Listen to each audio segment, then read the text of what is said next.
Bonjour à tous, ravi de vous retrouver. Green White Checkered, c'est votre rendez-vous, le panorama complet des sports automobiles en manière internationale, hein, c'est bien ça qu'on veut vous dire. Il n'y a pas que la Formule 1 dans la vie. Et donc avec Maxime Potard, eh bien, nous allons aujourd'hui discuter Formule 1, forcément avec le Grand Prix de Belgique. En plus Maxime y était, ça tombe bien. On va revenir sur les 24 heures du Mans et on va se faire une page spéciale autre discipline, le GT3 et le Supercars. Est-ce que Maxime, tu m'entends bien et tu es bien là? Mais je suis bien là, LFB. Bonjour à tous, bienvenue sur la chaîne de l'Afterlab cette semaine pour le deuxième épisode de cette deuxième saison. On continue à travers la fin de l'été avec, effectivement, tu l'as dit, un Grand Prix de Belgique où j'ai perdu beaucoup d'ego et de. Surtout, j'ai pris beaucoup d'eau. Ça, c'est surtout ça. L'expérience spectateur, j'ai hâte de vous en parler parce qu'elle était assez discutable, effectivement. Et puis, on va voir aussi ce qui s'est passé sportivement avec pas mal d'accidents qui ont animé tout ça. Et on reviendra peut-être aussi un petit peu sur les 24 heures du Mans. C'était il y a quelques Oui, temps, oui. mais malgré tout, il y a des choses à dire aussi. Voilà, alors avons-nous assisté à un Grand Prix des plus scandaleux de toute l'histoire de la Formule 1? Là aussi on va lancer le débat parce qu'évidemment les avis sont assez tranchés un petit peu partout et donc nous donnerons le nôtre bien sûr. Donc Maxime, allez, c'est la première partie, on agite le drapeau vert, la course est officiellement lancée et donc cet épisode 2 de la saison 2 de Green White Checkered commence tout de suite. Formule 1 donc au programme pour commencer ce numéro. Donc Maxime, effectivement, tu étais sur place, et là évidemment Dieu sait que ton témoignage va être important dans un premier temps. Je me permets juste de dire, à mon modeste niveau, que j'ai commis une erreur dans l'afterlap. Ah bah oui, tu vois, j'avoue les choses, ça arrive, puisque j'ai dit que jamais la Formule 1 n'avait annulé un Grand Prix la veille de son déroulement. Bah c'est faux. Et c'est même précisément à Spa Tout à que fait. c'est déjà arrivé, en 1985. Alors tu À cause n'étais du peut-être pas tarmac. encore... Eh oui, à cause de Voilà, donc l'asphalte qui ne supportait pas les chaleurs et les voitures. Et donc, ça a été un des premiers fiascos en Belgique. On n'en a pas eu énormément d'autres. Il y a eu un gros débat au début des années 70 sur la mise en place des rails pour les riverains le long de l'ancien circuit avant qu'on réduise de 13 à 7 km. Mais non, c'est vrai que là, ça en fait deux pour nous, hein, pour une fois que la Belgique a un peu plus de points que les autres. On va pas se plaindre, malheureusement. On n'en est pas fiers de ce Grand Prix. voilà, donc en juin 85 jusqu'au samedi soir, personne ne sait si le Grand Prix aura lieu le Ouais. lendemain, mais d'évidence, ça ne sera pas possible. Et effectivement, la décision tombe le samedi soir. On arrête tout et on se retrouve au mois de septembre. Et là, Tout ça à s'est fait. bien passé. On avait remis le Grand Prix de Belgique entre Monza et Brands Hatch à l'époque. C'est vrai. Donc c'était possible à l'époque aussi de trouver des nouvelles dates. Mais on avait donc bien annulé ce Grand Prix. Donc effectivement, j'ai fait une petite erreur dans l'afterlap parce que je croyais que la Formule 1, et ça faisait partie du débat, n'avait jamais annulé un Grand Prix et n'avait pas voulu le faire cette année. Or non, c'est quand même déjà arrivé. Et puis je me souviens très bien, Maxime, qu'il n'y a pas si longtemps, le Grand Prix du Japon, on avait modifié l'heure aussi. Hein, Tout à fait. on avait fait les qualifs le dimanche matin et on avait modifié l'heure du Grand Prix. Donc ça veut bien dire qu'il y avait peut-être des solutions possibles. Bon. Oui, on se rappelle au niveau des annulations aussi en 75, il y a eu Montjuïc, je pense, à Madrid, qui a Hmm. été annulé. Alors pas sûr de l'année, mais il y a eu des soucis aussi. Une annulation dans les années 2010. Il y a eu le fameux Grand Prix de Malaisie 2009 qui a fait un quart de sa distance avant d'être annulé. Mais bon, on a couru un petit peu. Donc la naissance de certaines règles qui sont discutables de si on fait 3 tours, on peut attribuer la moitié des points. Si on fait Hmm. 75% de la distance, on peut attribuer pleine quantité de points à chaque pilote. Donc voilà, la discipline a évolué, mais on voit que face aux éléments, on ne peut pas non plus envoyer des gens à Ouais. la mort, parlons français, hein, surtout avec ce Hmm. qui s'est passé ces derniers mois. Bon, alors tu étais dans les tribunes, Oui, hein? oui, Comment s'est j'ai. passé ton dimanche alors? Comment tu l'as vécu? Alors, je suis arrivé samedi matin. Alors, sachez que j'avais une place bronze, c'est-à-dire aucun accès en tribune, mais je pouvais balader sur l'entièreté du circuit. Donc ça, c'est plutôt cool. Sauf que à Spa-Francorchamps, quand il fait ce temps-là, on n'est pas loin de Silverstone au niveau des grandes pluies, tu vois. Donc les champs qui nous servaient de parking ont été catastrophiques. Il y a eu des embrayages de brûlés, il y a eu des gens qui ont arraché des pare-chocs. Enfin, ça a été vraiment terrible d'arriver. Moi, j'ai dû être poussé par mes copains pour arriver dans le camping, même pas pour partir. Donc, ça annonçait déjà du bon. Une fois sur le circuit, évidemment, de la boue jusqu'aux chevilles, s'y passe jusqu'aux genoux, et une pluie qui est une bruine non-stop, donc qui est parfois un peu plus intense ou moins. Donc, tu ouvres, tu fermes le parapluie, mais bon, à part avoir froid, tu ne vois pas grand-chose. Beaucoup de gens. Énormément, je crois qu'on était à quelque chose comme 99,9% de Néerlandais qui étaient là pour soutenir l'ami Supermax. Euh, Globalement, l'expérience est la même que celle de mon dernier Grand Prix à Spa, c'était en 2012, c'est-à-dire que les infrastructures sont correctes, il n'y a pas de pas de problème à ce niveau-là. Par contre, au niveau du spectacle et de la gestion, on est dans une autre génération. C'est là que, quand on voit, donc ce week-end, il y avait la Formule 3, il y avait la Porsche Super Cup et il y avait la W Series, cette série féminine, qui prenait place à Spa, pas de Formule 2. Et c'est vrai que quand on y pense, la situation au niveau de la météo a permis à toutes les disciplines de rouler sans un drapeau rouge, sans interruption. Seul le Grand Prix a été touché. Et pour être allé vraiment devant le Raidillon en tribune toute la journée de dimanche, puisque c'est là qu'on s'est posé dans les tribunes du circuit de rallycross pour voir le Raidillon et l'écran à côté, c'était pas mal. C'était un des beaux endroits du circuit quand on n'a pas de ticket de tribune. On a vu la Porsche Cup, on a vu que effectivement en F3 il y en a qui passaient le Raidillon très très limite au niveau de l'adhérence. On a eu un tête à queue de Larry Tenvoord en Porsche Cup au moment du départ qui nous a rappelé Alessandro Pierguidi au départ des 24 heures avec la Ferrari SMP qui nous fait au départ un tête à queue magistral sans toucher personne il y a quelques années. Donc on s'est fait peur pendant le week-end. Et on s'est surtout fait peur en W Series. Il y a eu un énormissime carton qui impliquait 5 monoplaces. Heureusement, toutes les pilotes s'en sont bien sortis. Même Bitske Visser, la néerlandaise, qui a pourtant pris sur le casque vraiment très très cher.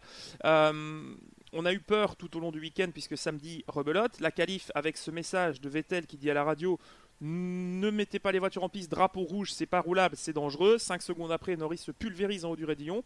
Heureusement, encore une fois, sans gros dégâts.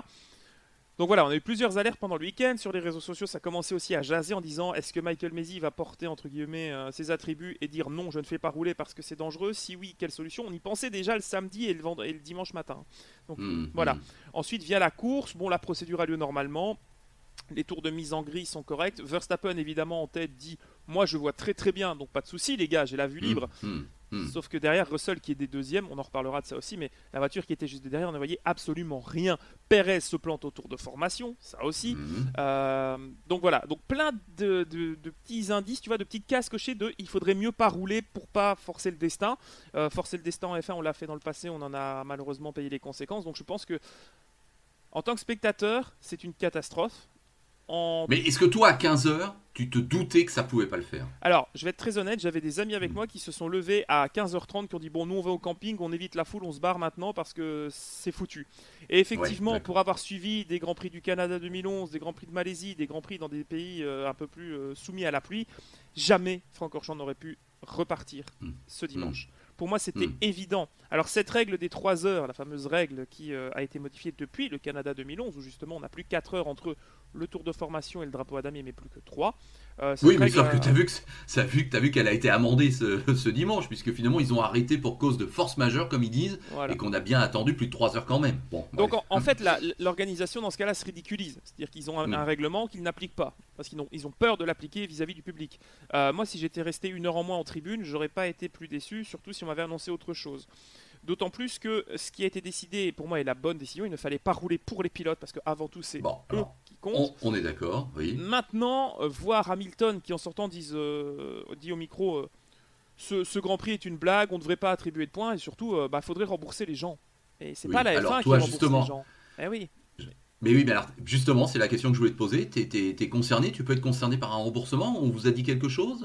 Ça en est où cette histoire? Alors, pour l'instant, il n'y a absolument aucune sortie qui a été faite par Spa Grand Prix, qui est l'organisateur, le promoteur de l'événement, si ce n'est nous inviter à acheter nos billets pour 2022, le lendemain du Grand Prix, ce qui était un petit peu petit culot quand même de la part de Spa Grand Prix. Effectivement. Non, pour l'instant, il n'y a aucune démarche, il n'y a aucune action en justice faite par des groupes de supporters ou quoi que ce soit. Donc pour l'instant, je conçois que quelqu'un comme moi qui a payé une place 200 € pour être en bronze, pour le coup, ça fait mal, parce que 200 € c'est cher, vraiment. Maintenant, il y a des gens qui ont payé 3, 4, 5, 600 €. Des campings, les campings où à la fin de la journée, il y avait un tracteur qui était là pour sortir des centaines et des dizaines de milliers de voitures, sans exagérer, sans faire mon Marseillais, mais il y avait énormément de voitures. Donc, faut-il rembourser les gens? Moi, je suis dans le cas où effectivement, j'ai la chance de ne pas avoir payé mon ticket. J'avais un ticket guest, donc moi, ça me concerne pas. Maintenant, si je me mets 2 secondes à la place de celui qui a payé 250 balles pour venir s'asseoir 5 heures sous la pluie et ne rien voir, parce qu'effectivement, c'est pas la Formule 3 et la Porsche Super Cup aussi intéressantes sur ces disciplines qui vont faire que j'ai justifié le prix d'un Grand Prix de Formule 1 qui est un événement unique dans l'année. Donc, moi, effectivement, un remboursement serait dramatique. Pourquoi? Je m'explique. Il faut rembourser les gens qui le demandent. Ou offrir une compensation pour éventuellement l'année prochaine. C'est ce qui s'est passé aux 24 heures de Francorchamps. Il fallait plus de tests PCR. Les gens qui en ont fait un payant avait 50% sur le ticket de l'année prochaine ou un ticket gratuit pour les 24 heures 2022. Ça, je trouve que c'est une bonne... Encore une fois, SRO a bien réagi à ce niveau-là. Par contre, Spa Grand Prix, donc, qui est le promoteur, n'a rien à voir avec la Formule 1. Eux, ils payent pour que le plateau vienne, c'est comme ça que ça se passe. Par contre, la particularité du circuit de Spa-Francorchamps comparé à d'autres, c'est que ce n'est pas privé. C'est la région wallonne, la province, si vous voulez, je sais pas comment, la France, le département, on peut dire ça, qui gère en grande partie le circuit. C'est pour ça qu'il y a un collège communal, un collège de mairie qui s'occupe effectivement de décider qui sera le prochain président suite au décès de Madame Maillet, etc., etc., etc. Donc tout est décidé avec les impôts des gens en grande partie et avec des décideurs politiques. Le problème, c'est que là, si on rembourse, c'est une catastrophe. Pour la commune, pour la région, pour la province, c'est une catastrophe financière. Déjà l'année passée, il n'y avait pas de public. Donc il a fallu payer le plateau sans qu'il y ait de remboursement, de recettes de billets. Cette année, il y a la recette de billets, mais il n'y a pas eu de spectacle. Alors est-ce qu'on fait un partout balle au centre et on passe à autre chose? Je pense que c'est ce qui va se passer. Maintenant, je comprends que des gens soient énervés, mais la philosophie belge en général fait que c'est pas grave, on a quand même vu des Porsche. Tu vois un peu ce côté. Voilà, nous c'est jamais. Tu vois, on fait 4ème à la Coupe du Monde, on s'est quand même bien débrouillé, on est en demi-finale. C'est pas une catastrophe parce qu'on n'est pas champion du monde. Tu vois un peu l'idée? C'est un petit peu cette mentalité-là qui prédomine.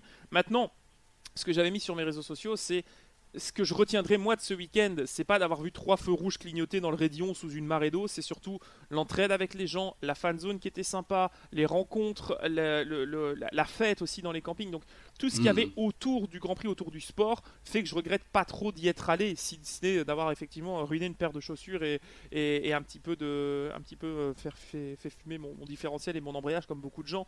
Donc voilà, j'ai pas genre 500 € de garagiste à mettre derrière pour récupérer. Donc les gens qui ont peu de budget, qui ont mis 200 € et qui demandent un remboursement devraient être remboursés, mais ce serait une catastrophe pour l'organisation. Mais je trouverais ça malgré tout normal. Donc je rejoins Hamilton et Jean Todt sur leur idée. Ouais. Bon, alors j'ai envie de prendre un petit peu dans l'ordre tous les faits marquants de ce week-end. Et puis on va pas pouvoir on va pas pouvoir quand même faire un débat à chaque fois. J'ai envie de te dire, est-ce que tu es d'accord, pas d'accord? Je lance comment dirais-je, l'idée générale, puis tu me dis si tu es d'accord ou pas d'accord et t'argumentes légèrement. Bon, si je reviens à samedi, parce que globalement on va revenir qu'à samedi, la qualif, ça a été le grand moment de ce week-end finalement, et c'est vrai que ça a été plutôt intense et on a assez vibré. Masi maintenant dit, Michael Masi bien sûr, directeur de course, qu'il n'aurait pas fallu lancer la Q3. Est-ce que tu es d'accord ou pas d'accord?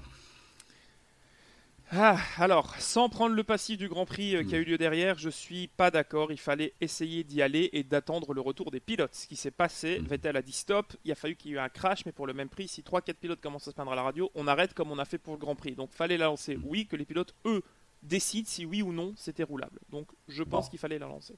Ok, je suis à peu près d'accord. Après tout, la dégradation des conditions météo, ça fait partie du jeu. On n'avait pas le sentiment non plus d'être dans une mousson de dingue. Bon, cela étant, moi je pense que Norris, on sentait venir quand même le crash. On trouve tous, et Tristan Gomandi était d'accord avec moi dans l'Afterlap, que Norris en faisait un peu trop. Il était génial, on est d'accord, mais oh là là, tu sentais quand même que là, il s'enflammait un peu trop. Est-ce que tu as eu aussi ce sentiment ?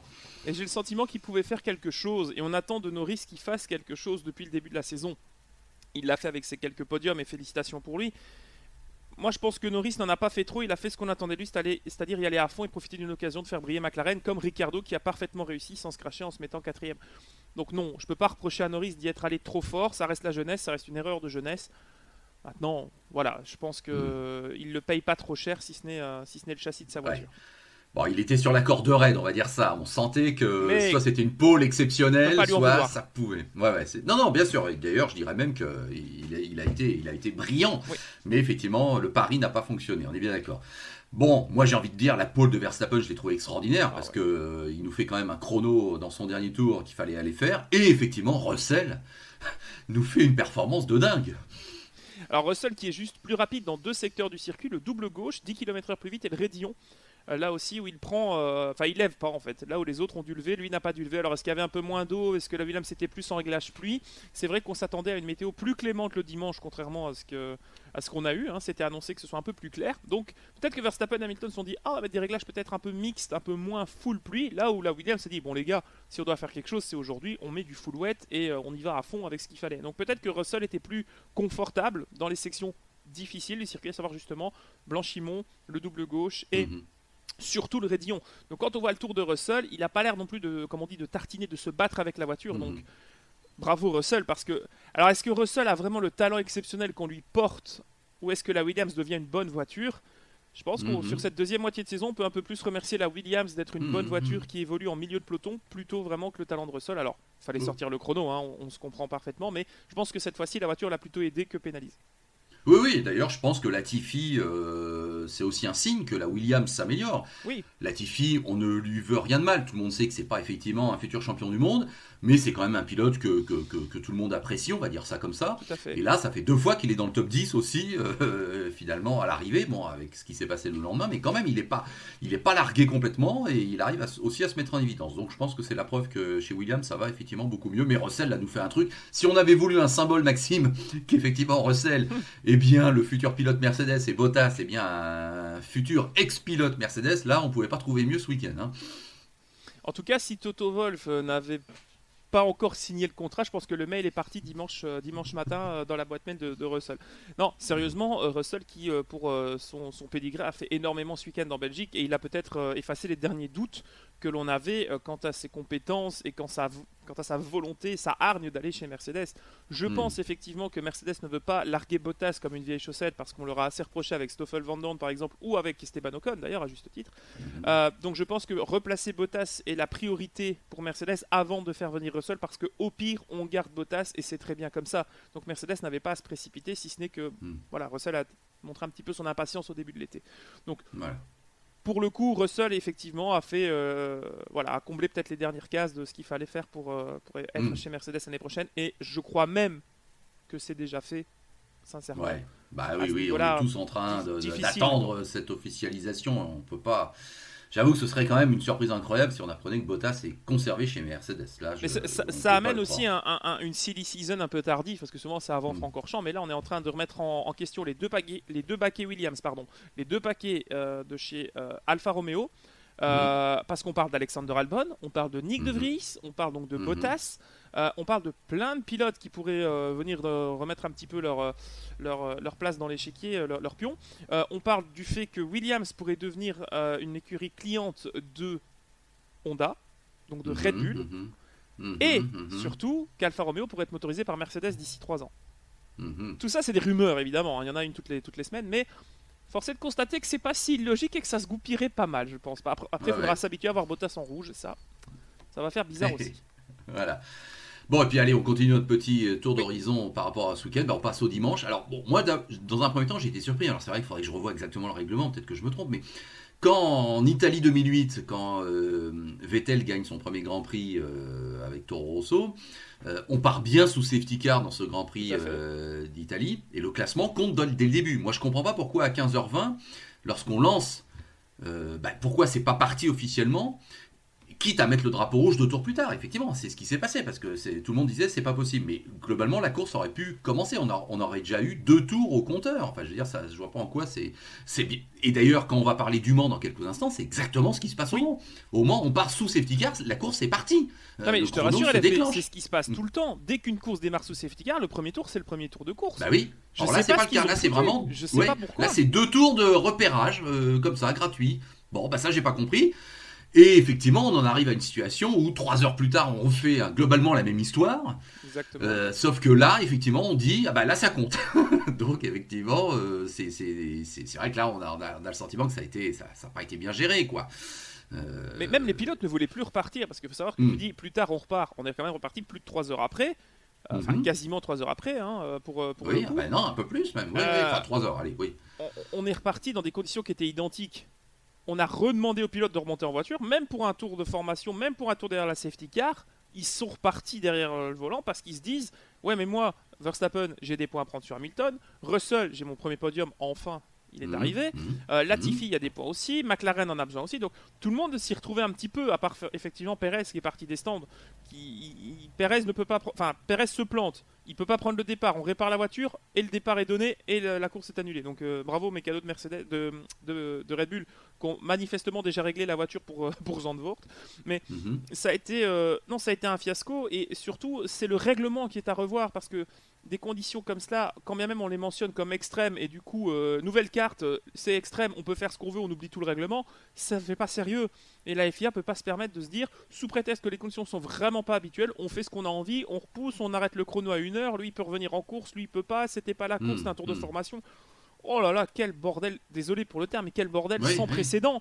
Autant on savait qu'il y avait un problème à Indianapolis, on savait qu'il y avait un problème de météo aussi, en Malaisie ou même pour moi les conditions étaient identiques à ce qu'on avait à Monza en 2008 sauf que les pneus savent pas tenir, Pirelli sait pas faire de pneus et surtout pas des pneus on a un raidillon qui pose problème et on a 2 accidents qui ont eu lieu ces 48 dernières heures et un pilote qui est décédé 2 ans auparavant. Donc là faut pas oublier ce contexte un peu extra sportif. Là, tous ceux qui sur les réseaux sociaux disent on n'a plus de couilles, là aussi pardonnez-moi l'expression, il fallait y aller, c'est ça. Non, là, les pilotes ne savent plus mourir. Comment tu peux entendre ça aujourd'hui? Je suis désolé, c'est les mêmes personnes qui vont pleurer quand il y a un drame. C'est ridicule. On est obligé de tenir compte d'un contexte un peu peut-être de sécurité un peu exagéré peut-être, mais là je suis désolé, il y a un contexte qui fait qu'on ne peut pas lancer les pilotes à l'assaut de ce Grand Prix de Belgique. Ce qui est dramatique, c'est que tu as raison, mais ce qui est dramatique, c'est que parfois on a récemment eu des expériences comme en Turquie avec la Q2 qui est lancée alors qu'il y a une grue sur la piste. Ça, c'est des conneries qui sont évitables juste parce qu'on prend 5 minutes en plus et que ça ne coûte rien, alors qu'on est parfois trop prudent pour des choses où on pourrait essayer, mais après tout, la décision finale, elle a beau être à Michael Masi, elle est d'abord celle des pilotes.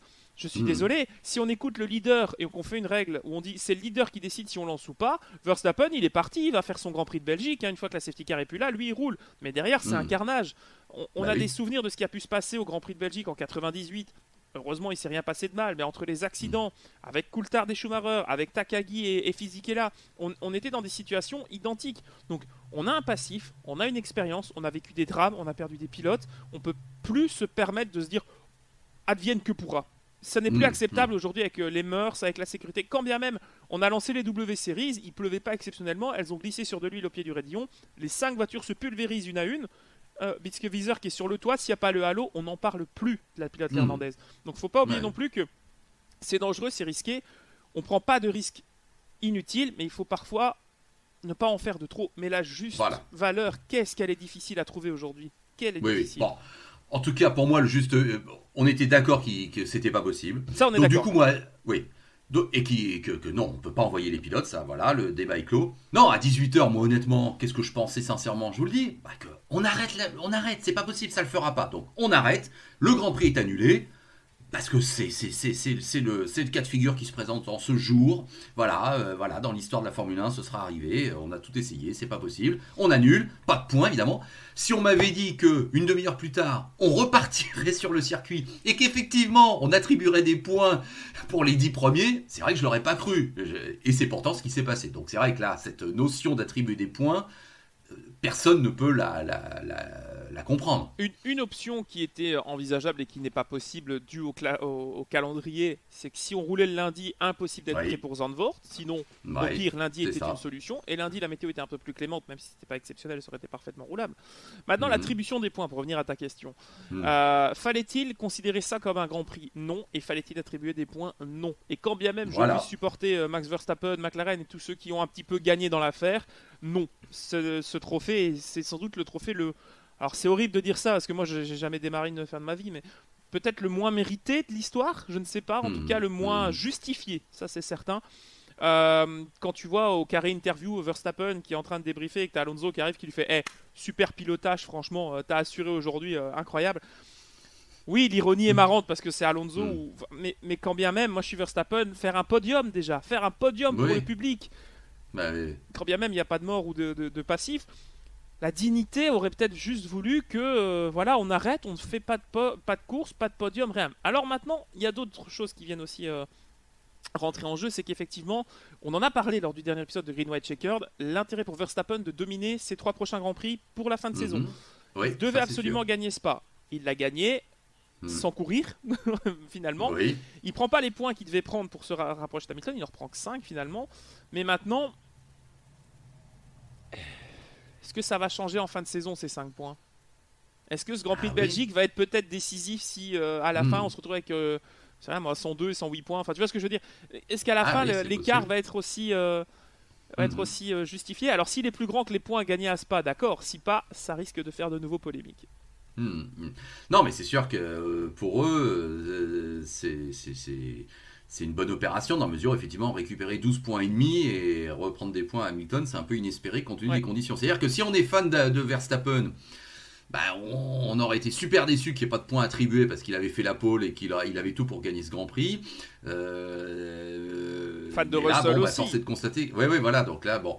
Non, mais là, faut être honnête, l'attribution des points, elle se justifie pas par Non, rapport à 5 tours derrière un safety car, sans avoir eu conscience même que la course avait vraiment commencé, puisque j'en reviens à ce problème. oui, On a le sentiment que c'était que des tours pour voir. Donc, c'est ça. on nous aurait déclenché le chrono, à la rigueur, j'aurais peut-être un peu plus compris. Mais là, on a le sentiment que c'était vraiment des tours de repérage, de formation, qui ne comptent pas. Donc après, ça compte pas, voilà, c'est tout. On en revient à ce problème. Mais Et la puis, Medical Car a fait plus de tours dimanche. C'est ça qui est oui, c'est dramatique. ça. Et Après, puis, c'est vrai. n'oublions pas qu'il y a 50 Vas-y. 000, 50 à 60 000 spectateurs néerlandais qui étaient là. Si Verstappen Hmm. gagne pas, Hmm.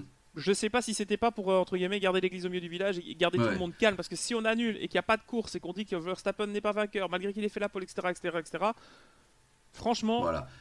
c'était Oui, et risqué puis peut-être. c'est idiot aussi pour ceux qui sont 12, 13e sur la grille. Bah, Mais bien effectivement, a sûr, priori, on leur interdit de marquer des points. Alors, je sais bien que, après tout le monde, dans ces conditions, peut perdre sa voiture à tout moment. bien sûr. Peut-être qu'effectivement, Ricciardo, je dis n'importe quoi, aurait pu perdre le contrôle de sa McLaren dans le premier tour de formation. Ou Et Max. effectivement, le classement, oui, aurait pu évoluer. Donc là, faut pas dire que il pouvait rien se passer. Non, ça, je pense pas à la rigueur. Il pouvait se passer des choses. Mais il se trouve qu'il s'est pas passé des choses. Il s'est pas passé, ils étaient lents derrière ces petits cars. Tout le monde a tenu sa voiture. Et effectivement, Alonso, qui était 11e sur la grille, ne pouvait pas marquer de points. Donc de fait, c'est vrai que c'était complètement idiot cette décision. Bon, t'as vu qu'il parle pour enchaîner, pour conclure. Il va y avoir une réunion d'ici un mois. Jean Todt Oui. l'a confirmé par un tweet pour qu'on remette tout ça à plat. On peut s'attendre effectivement à une sorte de refonte quand même de ce système des 2 tours, des 75%, des 25%. Ouais. Bon, il va falloir faire quelque chose, ça de toute façon. Maintenant, je ne sais pas trop ce qu'on va décider, mais je crois qu'on ne peut plus justifier le fait que si la course n'est pas officiellement partie, à un moment donné, non, il ne peut pas y avoir 2 points. Enfin, ça me semble être évident. Là, ça va faire jurisprudence. On est d'accord. On est d'accord. Il y a vraiment, Bon. il y a des anciennes entités, des choses qui traînent d'une autre époque qui doivent être faites. Je pense, c'est comme au tout début, les premières safety cars qui sont sorties dans les années fin 70 au Canada, je pense, et surtout, moi je me rappelle du Brésil. Alors, Brésil 93, Senna Prost, quand il y a le déluge absolument incroyable, où même Senna se sort devant les tribunes d'ailleurs, et on sort le PS car à l'époque, le safety car, quand tu vois comment c'est géré. Au niveau du règlement, il y a un cratère de choses qui ne sont pas. Qu'est-ce qu'on fait? On peut rentrer, pas rentrer, on fait ci, on fait ça, les pneus, les cils. Qui est leader? Est-ce qu'on fait addition du temps des 2 manches, quoi? C'était n'importe quoi. Et effectivement, il y a eu une refonte avec le GPDA et ça a été remis en place à partir de 94. Maintenant, est-ce qu'on est de nouveau dans cette phase-là? Je pense, et on va arriver à un nouveau cycle et c'est très bien. Ouais. C'est vrai, n'oublions pas, tu le site, les Grands Prix en 2 manches, interrompus Ouais. pour cause de force majeure. Moi, j'étais au Grand Prix sur place du Japon Ah oui, 94. oui, oh, celui-là, oui. Donc, je peux témoigner qu'il y avait. Alors, on parle des fois de neige, peut-être pas, c'est une sorte de tempête de grêle. Voilà, mais enfin, Ouais. je te cache pas que, effectivement, on a l'impression d'être en Sibérie, et puis c'est inconduisible, effectivement. La course est arrêtée et on repart, je sais plus combien de temps après. Moi, je me souviens plus là, à ce Oui, niveau-là, mais quelques bref. heures, ouais, presque 2 Et heures. on Ouais. additionne, tu sais, les temps avec l'écart écarts. qu'on maintient. Il y a tout un suspense. Bon, bah oui, Tu avais ça cité aussi, ça comme étant la plus belle victoire de Damon Hill à l'époque. Oui, je suis d'accord, parce que là, ce jour-là, pour aller dompter les éléments, comme on dit, fallait être un futur champion du monde, ce qui était bien Damon Hill. Bon, donc oui, il y a plusieurs façons aussi de gérer un peu une situation exceptionnelle, car effectivement, c'était une situation exceptionnelle. Mais enfin bon, nous sommes tous d'accord pour dire qu'on en arrive quand même à une conclusion qui ne satisfait personne, même si la décision de ne pas courir était la bonne, donc là on va l'assumer tous, mais voilà, on a le sentiment que la Formule 1 c'est créé elle-même un problème insoluble et a très mal géré la situation. Donc il va être temps, si on fait juste une petite prospective, de repartir sur des bases qu'on espère même exceptionnelles. Ce Grand Prix des Pays-Bas, Zandvoort, avec tout le soutien qu'il va y avoir autour de Max Verstappen. Si déjà moi en Autriche, tu le sais, ça m'a fait vibrer de voir ces tribunes entières en orange mettre une ambiance de dingue. Mais qu'est-ce que ça va être ce week-end? Ça va être fabuleux, et surtout sur un circuit qui est un peu légendaire dans l'histoire de la F1, avec 2 virages relevés, hein, j'ai bien compris, il y en a 2 maintenant. Là il y a quelque chose qui fait qu'on est très impatient de voir ça. Alors, on revient depuis 1985, ça date à Zandvoort. C'est vrai que la piste est assez exceptionnelle, il faut le dire. Vous avez sans doute vu sur Twitter les dernières images des infrastructures, les tribunes montées. L'aspect général de la piste est magnifique. On dirait vraiment un Grand Prix qui va se tenir dans un circuit construit il y a moins de 5 ans. Enfin, franchement, des travaux qui devaient être faits, on le rappelle, entre l'intersaison 2019 et 2020 sur 3 mois, qui ont été tenus avec des meilleurs accès pour le public, qui va être extrêmement nombreux, tu l'as dit. Moi, je vois ça comme une arène de football. Alors effectivement, on a le Grand Prix du Mexique avec ce stade de baseball. Je pense que là, on n'est pas prêt, LFB, à des photos. Je pense que si on se voit pour débriefer la tournée Canada-Monza dans 2 semaines, Zandvoort, pardon. Zandvoort, pourquoi le Canada? Zandvoort et Monza. Je pense qu'on va avoir droit à des photos exceptionnelles en tribune, des marées humaines orange. J'ose espérer, pour revenir aussi vite fait sur Francorchamps, qu'il n'y aura pas de huée auprès de Lewis Hamilton, parce que je trouve ça honteux, quand bien même on n'apprécie pas un pilote. Tous ont été hués récemment, que ce soit Rosberg ou Vettel ou les autres. Mais voilà. Globalement, j'ai un peu peur aussi de ce qui va s'y passer, parce qu'on sait les débordements possibles de ces fans de football, presque pas les hooligans parce que c'est excessif, mais tout de même très très extrêmes que sont les supporters néerlandais. À voir, ça peut très bien se passer. Je suis peut-être de mauvaise langue, j'aurai sans doute tort d'ici 2 semaines, mais j'espère que tout se passera bien et qu'on ait un événement où ce ne soit pas Lewis qui gagne. Est-ce que tu as un pronostic peut-être? Est-ce que Max va dominer? C'est le seul pour l'instant à avoir roulé sur la piste avec une Formule 1. Oui. Non, c'est victoire obligatoire pour Verstappen, ça c'est sûr.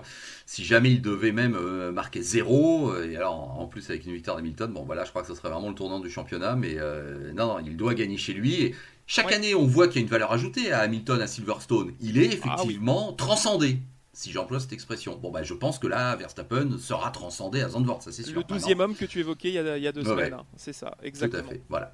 Non, on a hâte de voir ça, et c'est vrai que pour la Formule 1, c'est peut-être mieux que ce soit tout de suite ce Grand Prix qui promet d'être peut-être le Grand Prix de l'année, qui arrive pour peut-être remettre un peu les choses à plat et faire oublier ce scandale, cette farce. Oui. Tu as vu tous les noms qui sont tombés sur la Formule 1, et effectivement, passer à autre chose et remettre un peu les pendules à l'heure. Voilà, allez Maxime, je te propose d'enchaîner. On va revenir maintenant sur ce qui est évidemment, comme toujours et à jamais, une des plus grandes courses automobiles de tous les temps et de chaque année. C'est les 24 heures du Mans. On va se faire un petit débrief dans la section White. Drapeau blanc agité, on revient, on est obligé quand même sur les 24 heures du Mans, qui ont eu lieu il y a une grande semaine maintenant. Alors Maxime, on était bien au mois d'août et pas au mois de septembre comme en 2020, il y a eu 50 000 spectateurs, tout le monde est d'accord pour dire que ça ressemblait quand même à quelque chose. Alors, il y a des similitudes maintenant, on s'en rend compte avec ce qui s'est passé à Spa en Formule 1. Oui, il y a bien eu de la pluie qui est tombée avant le départ et qui a un petit peu mis tout le bazar. Oui, comme toi, je suppose, je me faisais pas d'illusions connaissant Eduardo Freitas, et je dis ça sans même de la méchanceté. Non, c'est un bon directeur de course, non, franchement. Oui, voilà. Oui, voilà. J'aime bien. Donc, si on avait eu un départ sous safety car il y a quelques années, qui avait été trop long, tout le monde le sait, et on avait vraiment franchi la limite. Mais là, c'était pas pour lancer les voitures normalement, alors que la situation était même encore pire, puisque là, il y avait vraiment une piste très très détrempée. Donc, le safety car, je crois que t'es comme moi, t'as pas eu de surprise, tu t'y attendais, évidemment qu'on allait partir sous safety car. Oui, pas usurper ce départ, hein. Franchement, le fait qu'on ait lancé ensuite les voitures comme un départ lancé, ce qui est un peu plus traditionnel au Mans, est moins choquant. Mais je me rappelle effectivement de 2016, pour avoir été dans le paddock au moment du départ sous les trompes d'eau, c'était incomparable, je pense, avec ce qu'il y avait ce week-end, où c'était beaucoup plus gérable et roulable. Quand bien même, tu repars de notre ami Eduardo Freitas, je trouve que parmi les directeurs de course mis en place, il ferait du bien à la F1, quelqu'un comme ça, parce qu'il n'hésite pas à prendre les décisions avec une connaissance parfaite du règlement, et dans toutes les situations, il réagit, je pense, bien. Je ne pense pas avoir vu un drame en WEC ou une erreur grave de sa part depuis quelques années. Donc, oui, d'ailleurs, je te signale Eduardo Freitas, pour finalement illustrer ce qui est un paradoxe, et là on parle vraiment entre spécialistes, Bah, on lui a reproché évidemment ces 50 minutes sous safety car en 2016 au Tout à départ fait. du Mans, qui effectivement à la fin devenait un peu grotesque. Là, il fallait quand même pas exagérer. Évidemment qu'on pouvait rouler dans ces conditions. Vous voyez le soleil, la piste était Tout un à peu fait. humide. Bon, ça a été trop long, ça c'est sûr. Mais Eduardo Freitas c'est aussi celui qui en 2000. Alors écoute, c'est une des dernières courses que j'ai commentées pour Motors TV, donc je pense que c'est 2018, qui à Spa, toujours, laisse les pilotes rouler sous la neige. Ça aussi. Là, je me souviens de petites tempêtes de neige à Spa, en wake.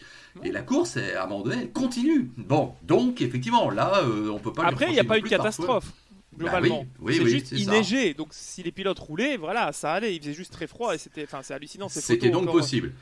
Bon, encore une fois, donc là, il a écoute, géré, mais il a pris sa responsabilité et ça s'est bien passé. oui, oui. Donc voilà. Voilà, alors la seule différence, et si tu écoutes l'épisode donc, de cette semaine, le 100e épisode de Oui, l'Afterlab, je me permets de le dire, voilà, j'ai atteint ce chiffre symbolique de 100 avec Tristan Gaumandi, on parle à 80% du Grand Prix de Belgique, mais je lui ai posé évidemment des questions à Tristan sur les 24 heures du Mans, puisqu'il y était, hein, en P2 au sein de tout à l'équipe fait. du Ken.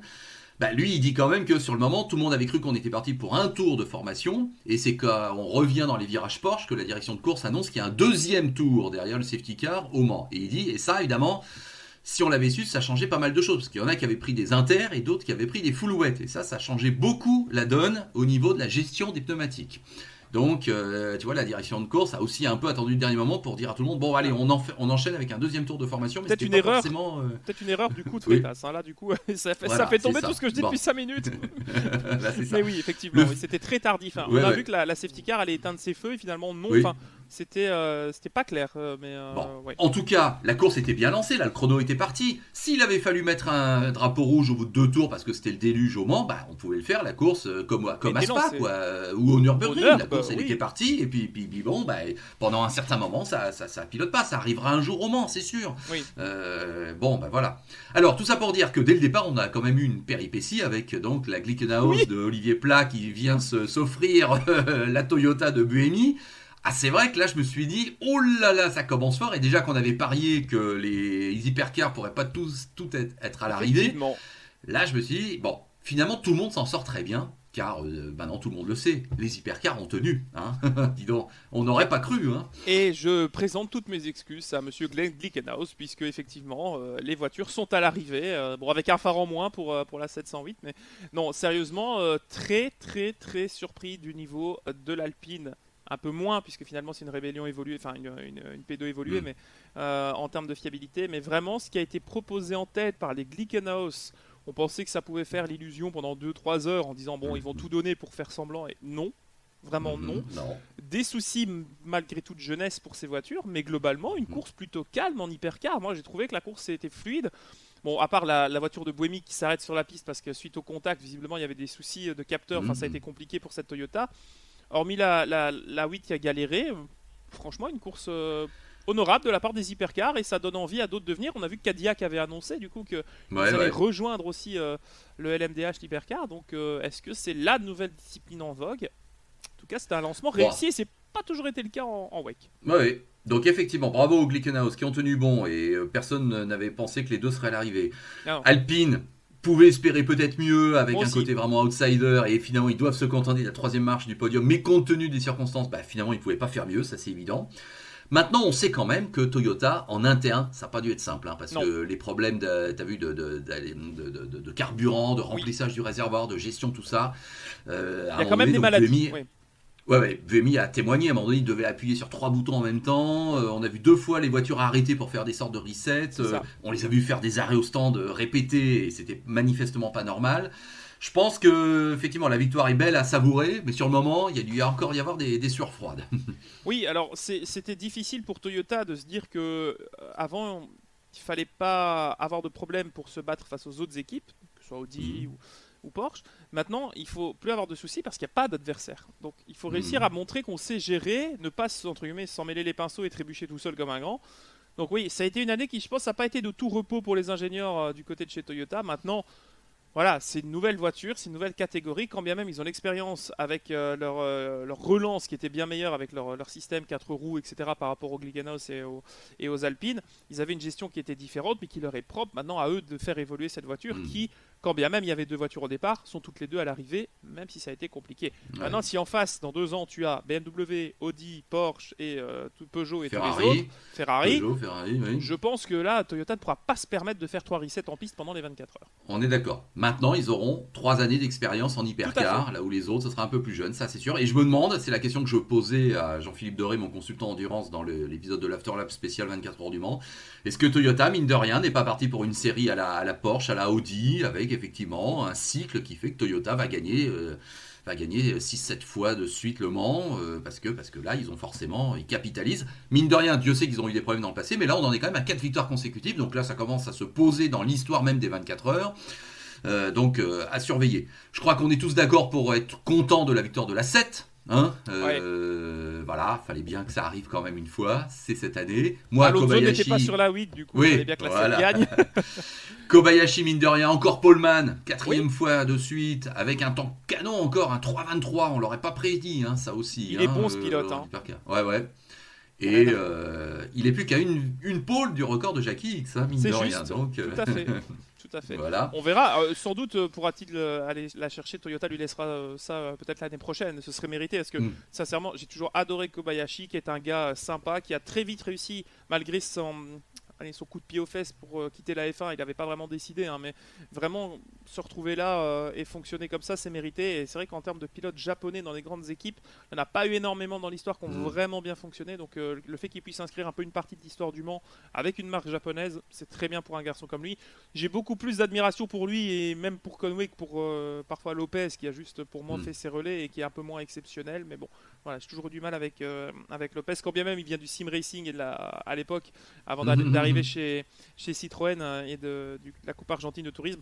Non, j'ai un peu moins d'affinité avec lui. Donc voilà, après c'est une victoire d'équipe. C'est ça aussi Le Mans, faut pas l'oublier. Ouais. C'est vrai que voilà, Kobayashi sur un tour, il est juste magistral. Ouais, ouais, tout à fait.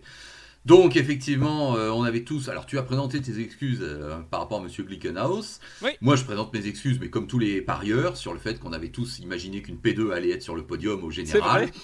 Eh ben non, non, non. Les P2 doivent se contenter de leur classement à eux, si j'ose dire, ou à elles. Alors, comment as-tu vécu? Parce que là, il y avait une histoire belge extraordinaire qui était en train de s'écrire, ce doublé WRT. Et honnêtement, extraordinaire. Le début de saison qu'ils nous font là en wake, de toute façon, on avait bien compris que la structure de Vincent Voss était top et avait tout de suite bien pris le virage de l'endurance à ce niveau-là. Là, de là à imaginer un doublé en P2, non, ça je l'imaginais pas. Je pensais qu'évidemment, comme tout le monde, Jota, G-Drive, Ouais. United arriveraient à se mêler un peu plus à la bataille, mais les conditions météo, là, faut le dire, ont vraiment joué. Là, la deuxième averse de fin d'après-midi a été fatale à beaucoup de monde. Et donc, on se dirigeait vers un sensationnel doublé. Alors, tu es toi qui es belge et qui connais bien cette équipe, es-tu content de la victoire ou déçu que le drame ait eu lieu dans le dernier tour pour la voiture qui était en tête de la catégorie? Ce dernier tour a été très tendu, effectivement. Alors, j'ai pas grand amour pour WRT parce que voilà, ils ont été longtemps, et ils sont toujours d'ailleurs une équipe qui travaille avec Audi en tant que customer team en GT3. Ils ont gagné maintes et maintes 24 heures de Spa et titres en GT. On en reparlera d'ailleurs tout à l'heure avec Brandzach. WRT qui a montré que toute son expérience acquise avec l'endurance en GT pouvait se traduire avec du LMP2, avec des pilotes qui viennent de tout horizon. T'as du Kubica, t'as du Robin Frenz, t'as du Vincent Asbourg, pardon. T'as Oui. quand même des pilotes qui viennent d'un peu partout et c'est homogène et ça marche bien et c'est rapide et c'est fiable. Et effectivement, tu l'as dit, Vincent Voss qui est un des plus grands pilotes belges de GT de l'histoire et d'endurance, avec Pierre Dieudonné, avec aussi Thierry Tassin, ils ont quand même réussi à faire une équipe qui est une référence en sport automobile belge, qui est la plus grosse équipe d'endurance aujourd'hui en Belgique. Et oui, voilà, ce doublé était assez exceptionnel. Bon, maintenant, la fiabilité dans le dernier tour pour la deuxième Oreca, c'était difficile à avaler, de la voir ralentir et quasiment s'arrêter et de perdre la tête. Heureusement, ils avaient une roue de secours avec Frenz Voilà. qui a pu sauver la mise. Le doublé aurait été mérité parce que ça a été une domination. Ils n'ont laissé, comme tu l'as dit, aucune miette ni à G-Drive, ni à United, ni même à Jota. Alors que Jota, il y avait quand même mon ami Stoffel Van Dorn avec Sean Gelael qui roulait et qui faisait quand même une belle course. À un moment donné, je les ai vus, la 38 qui remontait. J'ai fait podium et tout, c'est Jota est pas mal. Mais finalement, il n'en est rien, il termine derrière, enfin il termine deuxième, mais voilà. En Oui. tout cas, WRT n'aurait pas mérité ne pas remporter ces 24 heures du Mans après la démonstration qu'ils ont faite, vraiment. Voilà, on va dire que l'essentiel est sauf, c'est bien une victoire WRT. C'est sûr que le dernier tour est un peu ambivalent, comme on dit, voilà, entre la joie de la victoire et la déception de voir la voiture s'arrêter. C'est vrai que c'est vraiment très cruel. Mais on va dire l'essentiel, c'est que WRT est bien gagné, il le méritait. On a eu une super bataille jusqu'au drapeau à damier et effectivement, là jusqu'au aussi, drapeau, oui. Oui, je suis pas sûr qu'on revoie notre cher ami officiel de l'ACO préposé à l'abaissement du drapeau à damier l'année prochaine. Je crois qu'effectivement ça servira là aussi de jurisprudence. Parce que, on va le mettre à la passerelle, il va se pencher, bah ça sera très bien. Parce que là, qu'est-ce qu'on a eu peur, qu'est-ce que c'était chaud. Ah oui, là on n'ose pas imaginer si c'est le carton, quoi, mais oui, là c'est passé à quelques centimètres. Hein. Donc à ne pas refaire. En GTE Pro, bon, on savait que le plateau était hélas très peu nombreux, mais qu'il y avait une belle bataille. Cela étant, moi j'ai été surpris de la performance des Corvettes, hein, comme toi j'imagine, qu'on imaginait un peu en mode troisième force du plateau et qui d'emblée a su se mêler à la bataille. Voilà. Mais c'est Ferrari qui gagne et c'est pas illogique. Mais Ferrari qui s'impose avec quand même une équipe qui est assez exceptionnelle. Encore ce fameux Alessandro Pierguidi qui était à deux doigts de gagner les 24 heures de Spa aussi il y a quelques semaines avec la 488. Ferrari en pro, ils ont vraiment, avec James Calado et comme les Dogard, le français du coup, parce qu'il y a une victoire française quasiment dans toutes les catégories, c'est vraiment une domination de Ferrari qui est méritée cette année. Et enfin, domination, on s'entend, tu as parlé de Corvette et Porsche, mais globalement, c'est la seule équipe usine à fond, de chez à fond dans l'affaire. Quand tu vois que des pilotes qui étaient peut-être un peu moins aimés ou moins mis en avant reviennent un peu sur le devant de la scène, ça fait du bien. Et puis on retrouve aussi toujours les mêmes devant qui se battent chez Corvette et chez Ferrari. Donc voilà, le line-up avec Pierre Guidi dans une voiture, c'est quasiment la garantie d'un podium parce que le garçon, il est quand même très très vite. Ouais, c'est ça. Et comme c'est le président de Ferrari, à l'hypercar pour moi. Hein. Oui, tout à fait. C'est le président de Ferrari qui avait donné le départ officiellement de ses 89e 24 heures du Mans. Donc il est content, il gagne en GTE Pro, il gagne en GTE AM avec AF Corset, quelle structure, effectivement super pro. Hein, voilà, ils vont s'occuper aussi du LMD, enfin de l'hypercar. Donc AF Corse c'était à la base une équipe cliente, un préparateur pour Ferrari, hein, comme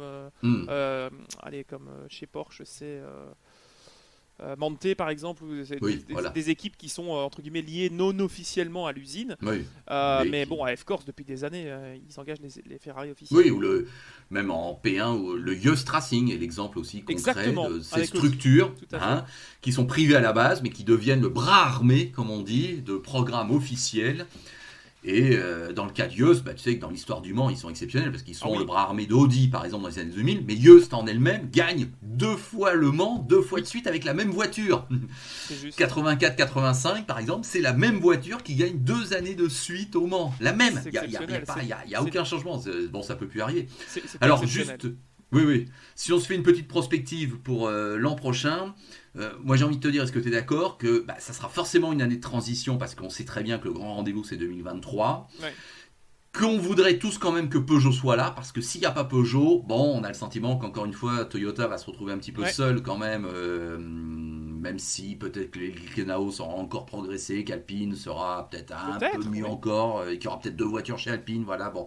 Mais on est tous à espérer que Peugeot soit là, que cette nouvelle ère des hypercars démarre encore un petit peu plus, quoi, hein, t'es d'accord ? Oui, qu'on étoffe un peu ce plateau qui a l'air d'être fiable, et une formule qui réussit, les voitures sont plus petites, plus efficaces, franchement c'est plus sympa esthétiquement à voir aussi en termes de proto. Ça rappelle moi les fins des années 90 avec ces protos fermés, je trouve qu'elles sont un peu plus jolies quand même que les P1 qu'on avait ces dernières années qui étaient des monstres. Les LMP1 étaient monstrueuses, donc voilà, pour l'intérêt de la compétition, est-ce que Peugeot sera au Mans plus tôt que prévu? Pourquoi pas, en tout cas moi je vois juste la fin de saison avec le double header à Bahreïn, ça va encore être une démonstration de Toyota qui est très à l'aise là-bas.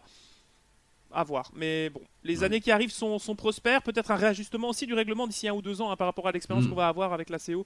Donc voilà, ça n'annonce que du bon. Et quand on y repense, il y a 1 an, quand on a commencé Green White Checker, on se disait que le WEC était en train de mourir quasiment avec Aston qui partait, BMW, Ford, ça allait être catastrophique. Autre changement rapidement pour passer aussi du côté des GT, ça a été annoncé, plus de GTE, ce sera du GT3. Ça aussi, ça GT3. va créer des différences de vitesse intéressantes et peut-être même des changements au niveau des équipes impliquées. Donc à surveiller. Oui, tout ça à fait, aussi. tu as raison, tu as raison. Et ben la transition, elle est toute trouvée pour que nous abaissions le drapeau à damier, non pas que ce soit fini, non, non, on va rester bien avec nous. C'est juste que c'est la dernière partie de Green White Checkered qui commence maintenant.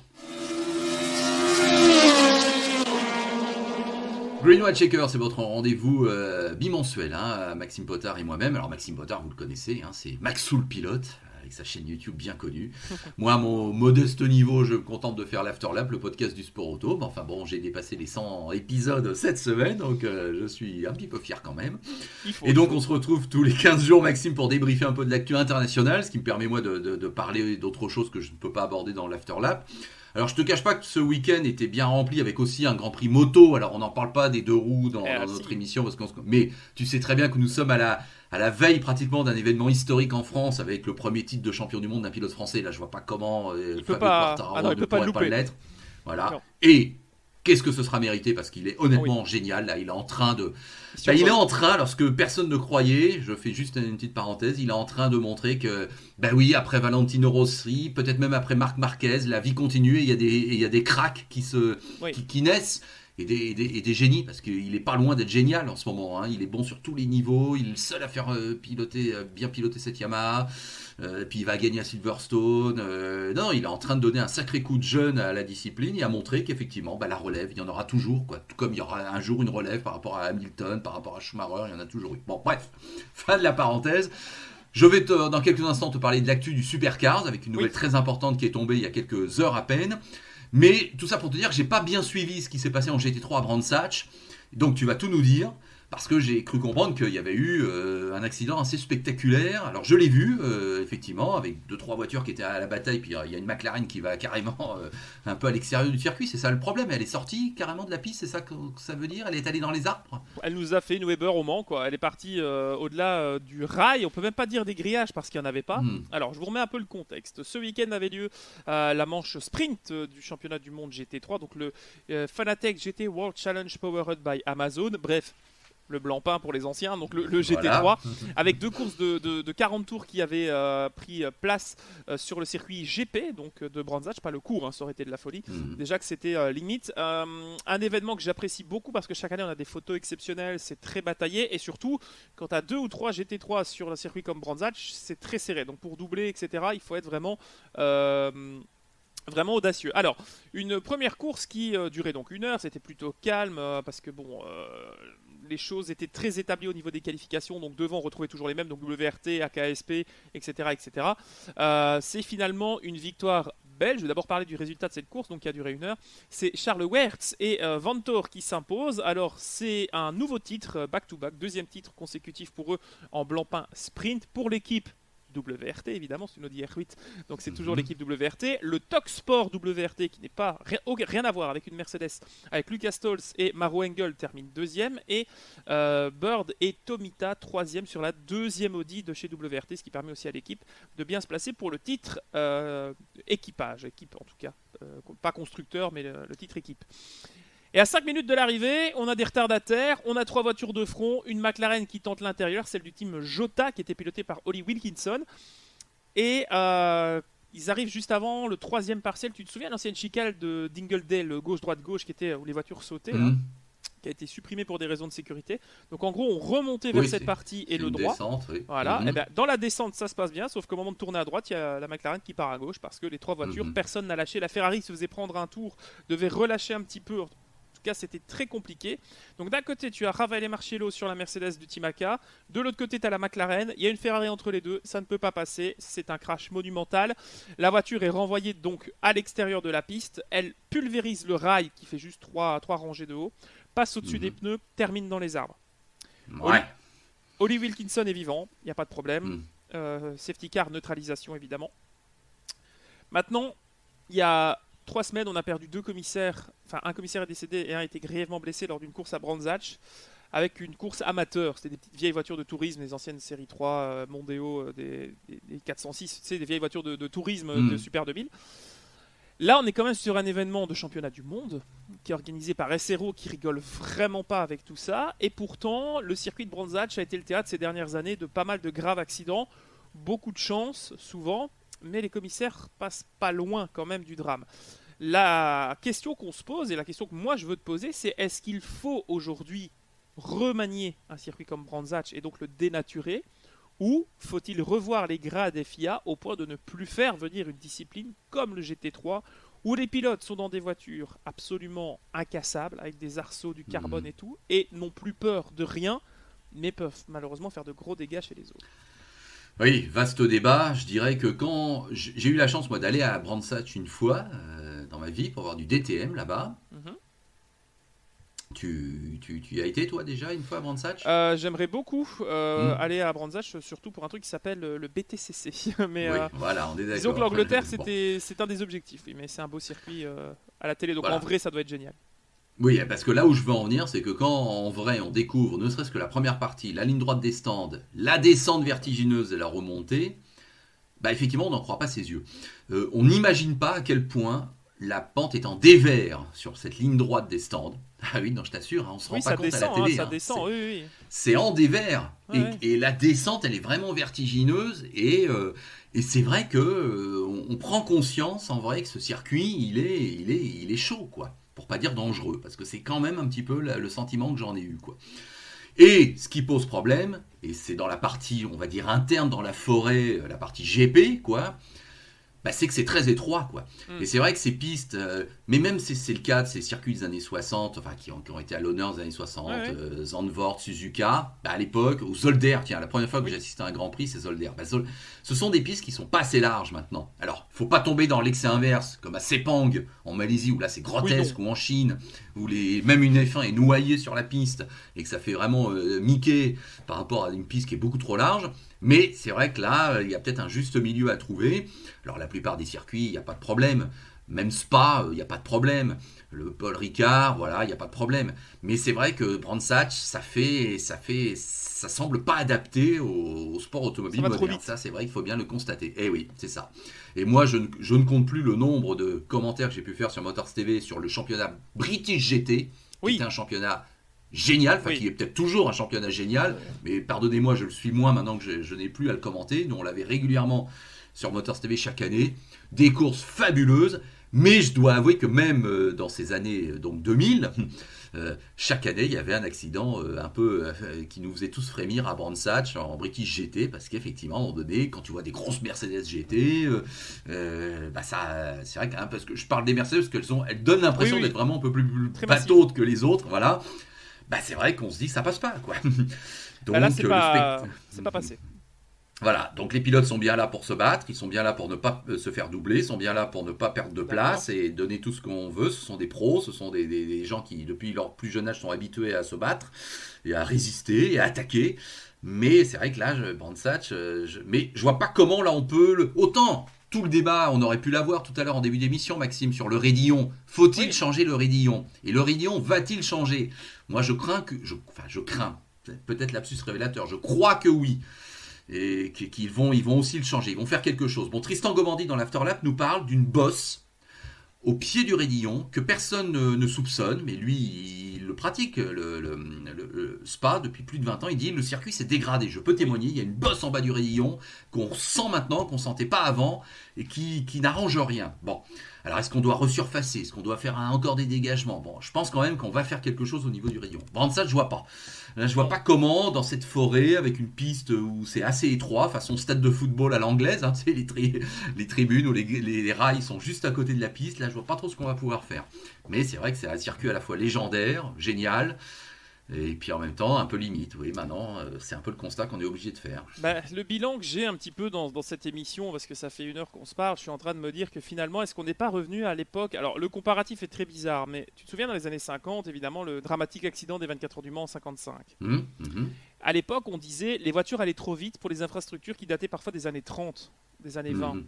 Est-ce qu'on n'est pas dans une phase où justement le sport automobile a évolué dans un sens particulier? Est-ce que voilà les voitures, l'aéro, etc. et que les circuits, encore une fois, ne sont plus adaptés et aujourd'hui il ne faut plus travailler sur le halo, les câbles de retenue, les combinaisons anti-incendie, etc. mais juste sur ce qu'il y a autour et revoir, un peu comme la NASCAR avec les Tech Pro, de nouvelles Mhm. technologies ou les safer walls qui pourraient amener Oui, oui. justement à moderniser, à sécuriser l'environnement des pilotes au-delà des voitures qui aujourd'hui sont pas infaillibles, bien sûr, mais qui ont bien plus vite évolué que certains circuits. Alors, Oui, non, mais voilà, bien le sûr. débat Bien est sûr. là. Bon, 55, tu sais que la situation, elle est vraiment particulière par rapport au fait qu'à l'époque, et c'est la dernière année, bien sûr, que ça a été le cas, les pilotes s'arrêtent au stand, sur la ligne droite des Ah oui, stands. 9 mètres de large.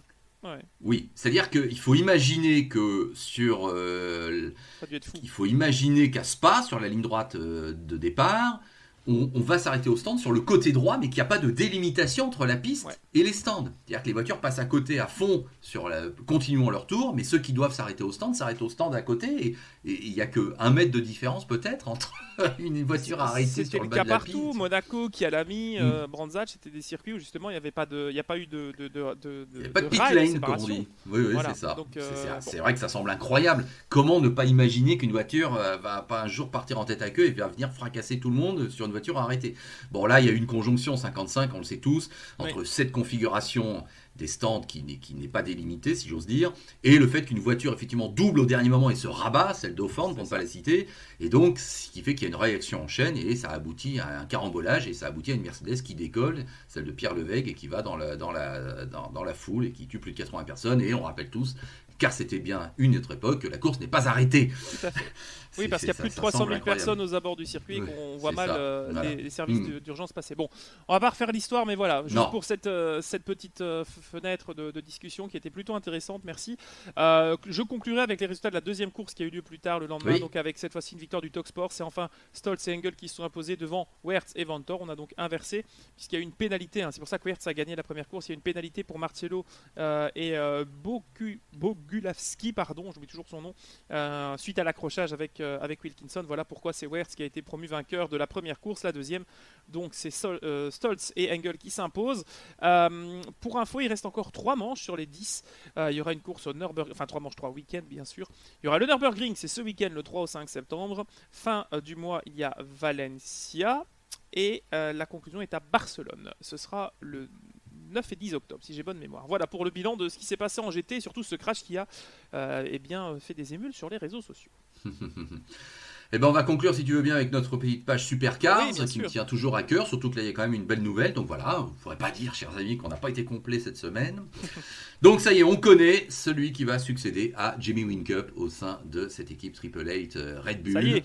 Donc c'était le siège le plus convoité évidemment de tous, qui pour succéder à un septuple champion de la discipline, alors peut-être même pourrait-il être un octuple, mais enfin bon, là je vois mal Van Gisbergen être battu cette année. Il reste 4 meetings, je vais en parler dans quelques instants, mais on sait que donc Jamie Whincup s'arrêtera à la fin de l'année et deviendra directement le team principal de l'équipe. Roland Dane, le grand patron emblématique, prenant un petit peu de recul et étant juste un peu plus dans les coulisses, mais laissant donc Whincup au premier plan de la gestion, on va dire, de l'équipe sportivement parlant. Donc, ces derniers temps, on avait quand même compris que non, on n'irait pas chercher une star, entre guillemets, qui aurait pu être Earl Bamber, double vainqueur du Mans, et qui pouvait présenter un profil intéressant au niveau de la notoriété, au niveau du package général. Et Roland Dane avait dit que ce serait la jeunesse qui primerait par rapport à un programme un peu Red Bull, si tu vois ce que je veux dire, dans l'esprit. Bon, à partir de là, on avait compris qu'on allait donc promouvoir le pilote qui est actuellement en Super 2, la deuxième division, le pilote maison, et donc c'est bien Brock Finney qui sera le remplaçant de Jamie Whincup. Finney, F-E-E-N-E-Y, 18 ans seulement. Donc là, effectivement, on joue à fond la carte de la jeunesse et on joue à fond la carte interne. Donc, effectivement, ça pourrait être assimilé à une sorte d'école Red Bull, hein, tu vois, comme on peut connaître un peu plus en Europe, où effectivement, on va promouvoir la petite merveille maison.